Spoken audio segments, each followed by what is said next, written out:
ఎవడా మదన్ మోహన్? వాడెవడో కూడా నాకు తెలియదు. ఆడెవడో చెప్పు, నేను చెప్తా. సార్ ఇంత ప్రెస్ మీట్ లోని అదే మదన్ మోహన్ అనే అతను మీ పేరు, మీ లెటర్ లోని మీ పేరు ప్రస్తావించారు, కానీ మీరు ఎక్కడ ఆ వ్యక్తి మీద ఒక మాట అసలు మీకు పరిచయం గతంలో ఏమైనా ఉందా లేదా? ఒకటి సార్, ఇక్కడ డైరెక్ట్ గా ఎంపీ విజయ్ సార్ అని మెన్షన్ చేశారు సార్ పేపర్ లో. అంటే నేను ఒకటి చెప్తా, మీ ఒక్కడి పేరు మెన్షన్, నేను ఒకటి చెప్తా. నెక్స్ట్ మీడియాకి అదే నేను చెప్పేది వినవే, ఒక్కొక్క ప్రశ్న అడగవయ్యా. నీ పేరేంటి? రామకృష్ణ శ్రీనివాస్. నువ్వు కూడా వంశీకృష్ణ లాగానే ఉండవే. వంశీకృష్ణ కన్నా ఎక్కువ. చూడు, వాడే ఆ మదన్ మోహన్ అనేవాడు ఈయన చెప్పాడే, ఆ మదన్ మోహన్ అనేవాడు వంశీకృష్ణ మీద ఆరోపణలు చేసి ఉంటే ఇదే రకంగా రియాక్ట్ అవుతారా? నేను ఒక్కటే చెప్తా ఉన్నా, silence please, silence please, silence please. అక్కడ మన వాలంటీర్స్ ఎవరు ఉంటే ఆపండమ్మా అక్కడ ప్లీజ్. మాట్లాడదని చెప్పండి. మాట్లాడాలంటే బయట పోయి మాట్లాడుకోండి సార్. ఒక్క నిమిషం సార్, నేను ఒకటే చెప్తా ఉన్నా, శ్రీనివాస్ మీ వంశీకృష్ణ కూడా చెప్పు, ఇదే మహిళ మీద ఏదైతే ఆరోపణలు చేశాడో మీ వాడు వంశీకృష్ణ గాడు, అదే మహిళ కమ్మ సామాజిక వర్గానికి చెందిన మహిళ అయితే ఈ ఆరోపణలు చేస్తాడా నేను ప్రశ్నిస్తా ఉన్నా. చెప్పు. నేను చెప్పా. రెండో విషయం, ఈ మదన్ మోహన్ అనేవాడు నన్ను ఎన్నిసార్లు కలిశాడు? ఈ మదన్ మోహన్ అనేటటువంటి వాడు నా దగ్గరకు వచ్చి 2 సార్లు స్కాలర్షిప్ దేనికోసమో 2 సార్లు వచ్చాడు. చాలామంది వస్తుంటారు, మీరు కూడా వచ్చారు, ప్లాట్ల కోసం వచ్చారు. నేను చేయగలిగింది చేశా, అదే రకంగా వాడికి చేశా. మదన్ మోహన్ అనేటటువంటి వాడు సాయిరెడ్డి మీదనే ఎందుకు కంప్లైంట్ చేశాడు అని అంటే దానిలో ఆంతర్యం అర్థం చేసుకోలేనటువంటి అమాయకుడు అంటవయ్యా శ్రీనివాస్ నువ్వు. మీ వంశీగాడిని అడుగు, వాడు చెప్తాడు బాగా దీనికి సమాధానం, నేను కాదు చెప్పాల్సింది. మదన్ మోహన్ అనేవాడు వంశీగాడిని అప్రోచ్ అయ్యాడా లేదా, ఎందుకు అప్రోచ్ అయ్యాడు, వాళ్ళిద్దరి మధ్యన ఉండేటటువంటి అండర్స్టాండింగ్ ఏంది అన్నటువంటిది మీ వంశీగాడిని అడుగు, చెప్తాడు. రైట్. నెక్స్ట్, ఆరోపణలు వచ్చిన తర్వాత ముందు ఫస్ట్ ఏం జరిగిందని నాకే తెలీదు, నాకు సంబంధం లేనటువంటి విషయం. నాకన్నా ముందు మీకే తెలిసింది ఏం జరిగిందని అనేది. ఆ తర్వాత అర్థం చేసుకొని ఆధారాలు సేకరించి దాని మీద రియాక్ట్ అయ్యేదానికి 3 రోజులు పట్టింది. 3 రోజులు కాకుంటే 4 రోజులు పట్టచ్చు. ఎవరైనా తమరు ఏ ఛానల్ నుంచి కొంచెం పైకి లేచి మాట్లాడితే బాగుంటుంది.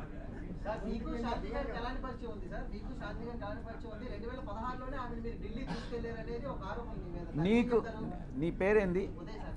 ఉదయ్. నీకు నాకు ఏం పరిచయం ఉంది? ఎన్నిసార్లు కలిసాం చెప్పు, నువ్వే చెప్పు. చెప్పరా బాబు, నువ్వు ఎన్నిసార్లు మన ఇద్దరం కలిసాం చెప్పు, నిజం చెప్పు. నువ్వు లేదు, ఆరోపణలు చేస్తే వస్తాయిరా బాబు. నువ్వు ఎన్ని గంటలు కలిసావు? నువ్వు నేను ఎన్నిసార్లు కలిసాం చెప్పరా బాబు. మనం కలవలేదు కదా, ఇప్పుడు కలిసాం కదా, ఇంక 2 సార్లు కలుస్తాం కదా, 4వసారి ఆరోపణలు చేస్తాం మన ఇద్దరం గే అని చెప్పి ఎవడన్నా అంటే ఏం చేస్తారా బాబు?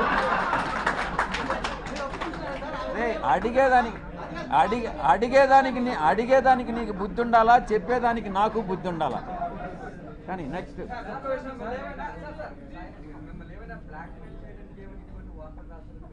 వాడిని అడుగు, వంశీకృష్ణ గారిని అడుగు, చెప్తాడు. నిజాలు ఏందనేది వంశీకృష్ణ గారిని అడుగు. నేను వాడిని పార్లమెంట్కి ఈడుస్తా, ప్రివిలేజ్ కమిటీకి ఈడుస్తా, వాడి మీద కేసులు పెడతా. ప్రతి క్షణం సాయిరెడ్డి అనే వాడిని నేను ఎందుకు కలిపెట్టానా అని జీవితంలో వాడు పశ్చాత్తాపపడేటట్టు చేస్తాను అని నేను మీ అందరి ముందు చెప్తా ఉన్నా. వాడెవడో నాకు వంశీ అనే వాడెవడో నాకు తెలియదు. నేను ఇంతవరకు వాడిని కలవలేదు, వాడిని కలవాలనే ఉద్దేశం నాకు లేదు. నా మీద ఆరోపణలు చేశాడు. నేను వాడిని డెఫినెట్గా చట్ట ప్రకారం, నేను చట్టానికి అతీతంగా నేనేం చేయను. వాడిని డెఫినెట్గా చట్ట ప్రకారం వాడి మీద చర్యలు తీసుకోబడతాయి. వాడు ఎట్ట చేస్తాడా ఈ వంశీ గారు?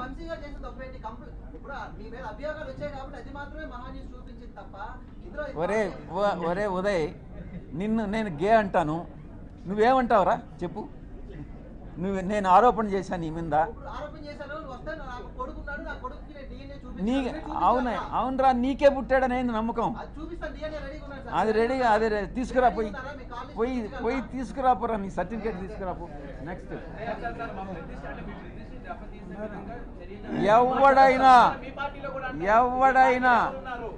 ఎవరైనా మా పార్టీకి చెందిన వాళ్ళైనా, తెలుగుదేశంకి చెందిన వాళ్ళైనా, జనసేనకి చెందిన వాళ్ళైనా, జర్నలిస్టులైనా ఎవరైనా నా ప్రతిష్టకి దెబ్బతీసే విధంగా ప్రవర్తిస్తే వదిలే ప్రసక్తే లేదు అని నేను మీకు సభాముఖంగా చెప్తా ఉన్నా. అది నీకే తెలియాలరా బాబు. ఎవరు నీ పేరేం చెప్పు?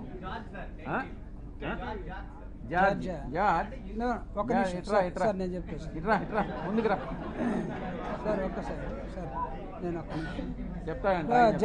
George, here is a small clarification. George and Srinivas, ఆ లెటర్లో ఎంపీ విజయసాయిరెడ్డి పేరు ఉందని అడిగే అన్నావు కదా.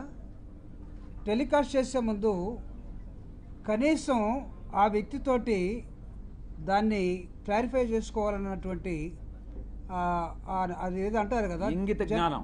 జర్నలిజంలో మీరు ఎప్పుడు స్టోరీ తీసుకోవాలి? You have to approach. అంటే ఒక లెటర్ ఎవడో చిల్లరగా రోడ్డు మీద ఎవడో యునానిమస్ లెటర్ రాసేస్తే దాన్ని తీసుకుని మనం పోయి వేసేసుకుంటామా? అంటే మీరు పేరుంది కాబట్టి మేము రాసామని అంటే, మేము వేసామంటే అంటే ఇది కరెక్టా? ఎవడైనా సరే, రేపు నీ మీదైనా, నా మీదైనా, ఇంకొకటి మీదైనా సరే, అంటే పేరుంటే వేసేస్తారా?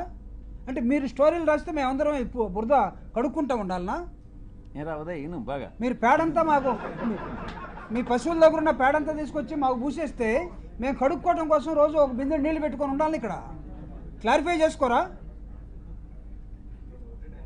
క్లారిఫై చేసుకోరు. దీన్ని చెప్పండి నాకు. నువ్వు ఎలా అడుగుతావు అసలు ఉదయ ఆ ప్రశ్న? ఎలా అడుగుతావు? కాదు సార్, నిన్న ఆ మేడం, ఆ officer, she has given clear cut answer. మీరు కావాలంటే తీసుకోండి. మీరు ఎవరైతే అక్యూజ్ చేశారో, ఎవరైతే ఒక లేడీని, ట్రైబల్ లేడీని బోన్లో నిలబెట్టారో, ఆవిడ్ని ఆత్మహత్య చేసుకునేదాకా మీరు ఎవరైతే తీసుకొచ్చారో, ఆ కుటుంబ పరువు మర్యాదల్ని మీరు ఎవరైతే తీసేశాడో, ఆవిడిచ్చినట్టు సమాధానం చూడండి. నా భర్త అతను మదన్మోహన్, నువ్వు చెప్తున్న అతను ఎవరో, వాళ్ళ బంధువులు, ఆ కుటుంబానికి కుదరలేదు. అరే పాపం పవన్ కళ్యాణ్ కూడా, ఒరే బాబు నా కర్మరా, నాకు కుదరలేదంటే వదిలేశారు కదా. చాలామంది ఎందుకు చేసుకున్నామంటే పాపం ఆయన్ని, నా కర్మరా బాబు నాకు కుదరలేదన్నారు. వాళ్ళు కూడా కుదరలేదేమో. కుదరకపోతే ఉద్యోగం చేస్తుంది. Yes, you're a journalist now, you attended this meeting. నేను ఎవరు అడుగుతాడు ఎందుకు అటెండ్ అయ్యావని? She's an employee, is I mean MP. According to the protocol she has to come and explain everything. వీటికి ఒక మాట చెప్పాలా? రే బాబు ఉదయ్, నేను ఎప్పుడు ఎంపీ అయ్యాను రా చెప్పు? నేను ఎప్పుడు ఎంపీ అయ్యాను? నువ్వు చెప్పు. నువ్వు అడిగావు కదా 2016 నుంచి పరిచయం అని. నేను ఎప్పుడు ఎంపీ అయ్యాను చెప్పు? ఊరికే నువ్వు కూడా ఆరోపణలు చేసేస్తే ఎట్రా చెప్పు బాబు? నీకు చెప్పాలి. నేను ఎప్పుడు ఎంపీ అయ్యాననేది కూడా తెలియకుండా ఆమె నన్ను 2016 మీట్ అయిందేనని నీకెవరు చెప్పాడు రా చెప్పు? నేను 2016 జూన్లో నేను ఎంపీ అయ్యా. అప్పుడు ఆయన చెప్తున్నాడు చూడు, నీకు అది కూడా తెలియదురా ఉదయ్. నువ్వు చిన్న పిల్లోడివి. నువ్వు మళ్ళీ లేనిపోని ప్రశ్నలు చేసింది నువ్వు.